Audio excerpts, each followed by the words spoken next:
तो एक बात तो वो सोच सकता है कि ये सृष्टि वास्तव में हुई नहीं है, तो बस है ऐसी। अब कहेंगे कि हुई नहीं है तो ये दिख क्यों रही है? यदि ये हुई नहीं है तो ये दिखती नहीं। तो कहते हैं कि ये जो दिख रही है ना, ये दिखते हुए भी हुई नहीं है, ये दिखते हुए भी है नहीं। दिख रही है इसीलिए तो नहीं है, वो एक अलग मत हो गया। लेकिन एक बात तो एकदम सरलता से प्रत्येक व्यक्ति को समझ में आती है। ये तो फिर गंभीर हो जाएगा चिंतन, कुछ लोग उसको कैच कर पाएंगे, कुछ लोग नहीं कर पाएंगे। एक बात तो सरलता से समझ में आती है कि सृष्टि नित्य नहीं है। यहाँ कुछ भी चीज नित्य नहीं है। जो भी चीज दृश्यगत हो जाए, जिसको तुम देख सको, वो नित्य नहीं है। और देखने का मतलब चक्षु से नहीं। चक्षु से तो तुम, जब तुम्हारा बाह्य विषय के साथ इंद्रिय सन्निकर्ष होता है, अर्थात आँख का, जब तुम्हारा घट पट घड़ा कपड़ा इनके साथ संपर्क होता है, तो तुम्हें वो प्रत्यक्ष दर्शन होता है। तुम सोचोगे वही चीज दिख रही है, वो नहीं। वो तो एक बात है। दूसरी बात एक और भी है ना, मन और बुद्धि भी तो दिखती है ना। तो सभी की बात है, केवल वो बाहर जो प्रत्यक्ष हो रहा है उसकी बात नहीं। तो जो भी चीज दृश्यगत हो सके, अर्थात दिख सके, मन बुद्धि या बाह्य विषय, जो भी चीज दृश्यगत हो सके, वो दृश्यगत वस्तु जो है अनित्य ही है। अब ये त्रिवन्नामलाई वाले रमण महर्षि जी क्या साधन करते थे? उनका साधन यही तो था, और ये भी उपनिषदों का ही साधन है, कोई अलग से नहीं है। अब वो उनका एक शिष्य था, उसको जप करने की बड़ी आदत थी। उन्होंने बोला कि तू जप करना चाहता है तो कर ले, लेकिन जप कौन करता है? तेरे हाथ कर रहे हैं, तेरा मुंह बोल रहा है, तेरा मन देख रहा है उस जप को कि जप हो रहा है। ब्राह्मण था, गायत्री मंत्र के जप करता था, तमिल ब्राह्मण था।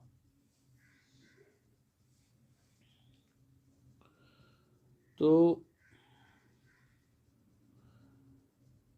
उसी प्रैक्टिस को वो कराते थे कि जो भी चीज दृश्यगत हो रही है वो तू नहीं है, उसको छोड़ और फिर ये देख कि तू कौन है।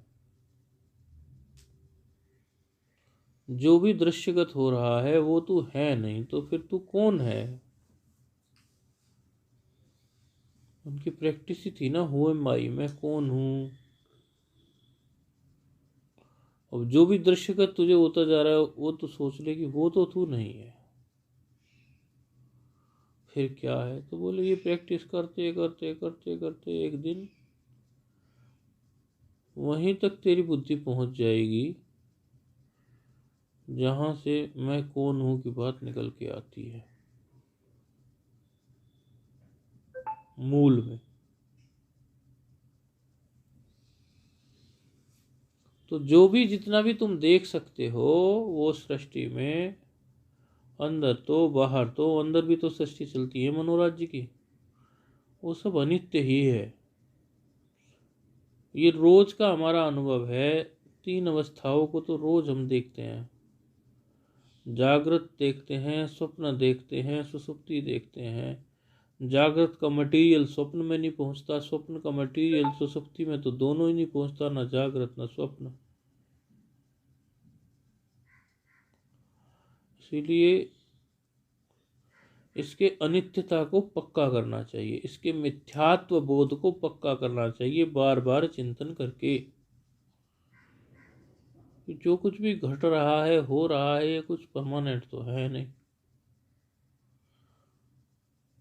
अनित्य है, ये अनित्य है। यदि ऐसे सोचना चालू कर देंगे तो एक दिन बिल्कुल ये आत्मसात हो जाएगा।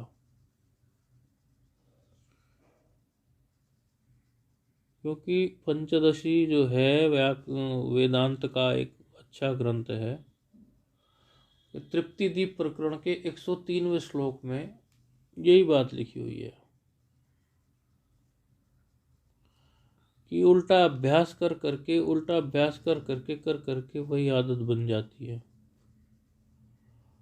और फिर कितनी भी कोशिश करे वही निकल के सामने आ जाता है। उल्टा अभ्यास किया हुआ है, इतना दीर्घ काल से दृढ़ उल्टा अभ्यास किया है, तो अब उसको उल्टाना है तो उससे अधिक अभ्यास करना पड़ेगा, नहीं तो फिर वही निकल निकल के आएगा। तो इस सृष्टि की, अर्थात जो भी तुम्हें दिख रहा है उसमें नित्यता का अभ्यास किया है, उसको ये समझते हैं ये तो सदा रहने वाला है, जानते हुए भी यही पक्का कर लिया गलती से। यही तृप्ति दीप के उस 103वें श्लोक में है, जानते हुए भी पक्का कर लिया। रोज देख रहे हैं सारी चीजें सुबह से शाम तक कैसे नष्ट हो रही हैं, लेकिन फिर भी पक्का ही रहता है कि हम एक तो सदा जिंदे रहेंगे, मतलब इस शरीर कोई हम समझ रहे हैं ना, और हम वो जिंदे रहेंगे, तो है तो वो आत्मा का स्वरूप। हाँ, लेकिन समझ लेते हैं वो कि शरीर भी जिंदा रहेगा हमेशा, और ये परिस्थितियां सदा एक जैसी बनी रहेंगी, और यदि बनी रहेंगी, ये विवेक भी हो तो भी ये सोचते हैं कि बनी रहे, यदि नहीं बनी रहेंगी तो बनी रहे। तो है तो कुछ और, सोचते हैं कुछ और, तो सारी गड़बड़ यहीं हो रही है हम कुछ और सोच रहे हैं हम कुछ और। शरीर तो मरणशील है, विनाशी है, आत्मा अमर है, और वो मरणशील शरीर हम है नहीं, क्योंकि यदि मरणशील होते हम, मर गए तो खत्म हो गए, लेकिन यहाँ तो जन्म जन्मांतर से यात्राएं चल रही हैं, और कोई भी व्यक्ति ये तो कह ही नहीं सकता कि मैं मर गया। एक भी व्यक्ति ये तो नहीं बोल सकता कि मैं मर गया, तो मृत्यु तो किसी ने अपनी देखी ही नहीं। फिर ये मृत्यु नामक चीज आई कहाँ से? शरीर की मृत्यु बताते हैं, उसी को मृत्यु समझते हैं अपनी। लोग संसार में शरीरों को जलते देखते हैं, सुनते हैं, अब शरीर के जलने को अपनी मृत्यु मानते हैं। तुम ऐसे तत्व हो ही नहीं जो मर सको, तुम्हें कोई अग्नि जला नहीं सकती, तुम्हें कोई जल भिगो नहीं सकता, तुम ऐसे तत्व हो ही नहीं। तो ऐसे सच्चिदानंद हो जहां कुछ पहुंच ही नहीं सकता। लेकिन स्वयं को सच्चिदानंद जानना और जगत को अनित्य जानना, ये दोनों ही अभ्यास चलेंगे तब ये पक्की होगी बात। अब कोई कहेगा आप कह रहे हैं हमें तो लगता नहीं है, तो झूठ मूठ में ही अभ्यास करे। निर्वाण षटकम लिख ले, चिदानंद रूपम शिवोहम शिवोहम, चिदानंद रूपम शिवोहम शिवोहम। संस्कृत जानता है तो उसे लिख ले, हिंदी जानता है तो हिंदी में लिख ले, लिखकर उस पर्चे को ही दिन में 7 बार पढ़ ले, यही एक साधन हो जाएगा। शिवोहम शिवोहम शिवोहम शिवोहम, ऐसा बार बार करेगा। अब वो चिदानंद रूपम शिवोहम शिवोहम को हिंदी में पढ़ ले, उसी का हिंदी का भजन बना ले, हिंदी में उसका उच्चारण कर ले, तो प्रसाद में हमने कई लोगों को बताया भी है, शिवोहम शिवोहम शिवोहम शिवोहम। अखिल विश्व का जो परम आत्मा है, सभी प्राणियों में वही आत्मा है। वही आत्मा सच्चिदानंद मैं हूँ। शिवोहम शिवोहम शिवोहम शिवोहम। अखिल विश्व का जो परम आत्मा है, सभी प्राणियों में वही आत्मा है। वही आत्मा सच्चिदानंद मैं हूँ। शिवोहम शिवोहम शिवोहम शिवोहम। इसको गा ले, इसमें वो पक्की बात वही आ जाएगी, शिवोहम शिवोहम। बाद में बार बार बार बार बार बार वही तो आ रहा है, शिवोहम शिवोहम शिवोहम शिवोहम। और शिव का अर्थ क्या किया है? शिव कोई आपको जो केवल ये दिखते हैं, ये नाग टेंगाए हैं, ये वाले शिव थोड़ी है खाली। इनका एक अव्यक्त रूप भी है। शिव शब्द का अर्थ भी यदि देखोगे तो शिव चतुर्थ मन्यन्ते मांडुक्य उपनिषद में चतुर्थ माना तुर्यावस्था, तुर्यावस्था को ही शिव कहा है। तो उस शिवोहम की बात हुई है, तो उसी को गा लें। शिवोहम शिवोहम शिवोहम शिवोहम। वही आत्मा सच्चिदानंद मैं हूँ। अमर आत्मा सच्चिदानंद मैं हूँ।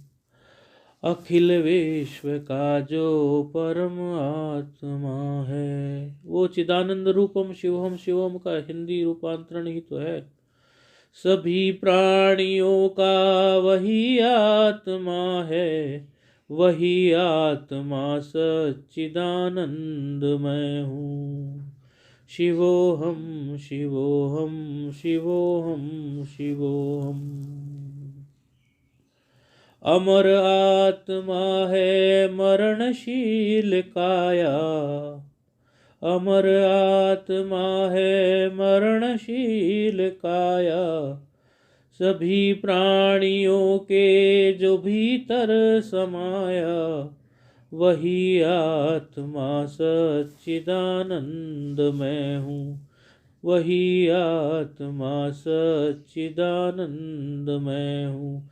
शिवोहम शिवोहम शिवोहम शिवोहम। जिसे शस्त्र काटे न अग्नि जलावे। जिसे शास्त्र काटे न अग्नि जलावे। बुझावे न पानी न मृत्यु मिटावे। बुझावे न पानी न मृत्यु मिटावे। वही आत्मा सच्चिदानंद मैं हूँ। वही आत्मा सच्चिदानंद मैं हूँ। अमर आत्मा सच्चिदानंद मैं हूँ। शिवोहम शिवोहम शिवोहम शिवोहम। शिवोहम शिवोहम शिवोहम शिवोहम। है तारों सितारों में आलोक जिसका। है तारों सितारों में आलोक जिसका। है चंदा व सूरज में आभास जिसका। है चंदा व सूरज में आभास जिसका।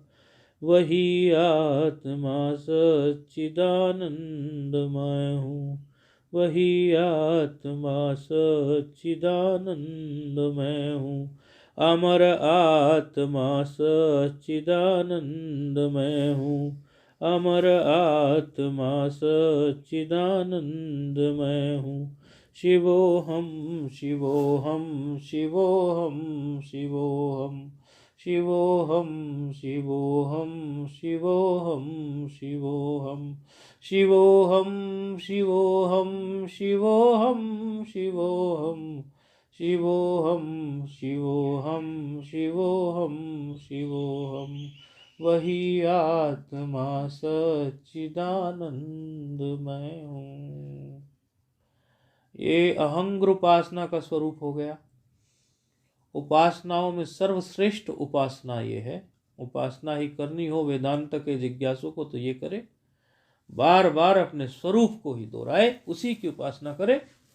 वही सच्चिदानंद, वही आत्मा सच्चिदानंद मैं हूँ। शिव ब्रह्म को ही कहते हैं, कल्याणकारी शिव। यदि आप शिव शब्द को मांडुक्य उपनिषद के अनुसार समझेंगे तो शिव वहां ब्रह्म को ही कहा है। शिवोऽहं शिवोऽहं शिवोऽहं शिवोऽहं, ये अहंग्र उपासना हो गई, उसका अभ्यास करें। चलो, ओम पूर्णमदः पूर्णमिदं पूर्णात् पूर्णमुदच्यते पूर्णस्य पूर्णमादाय पूर्णमेवावशिष्यते। ओम शांति शांति शांति।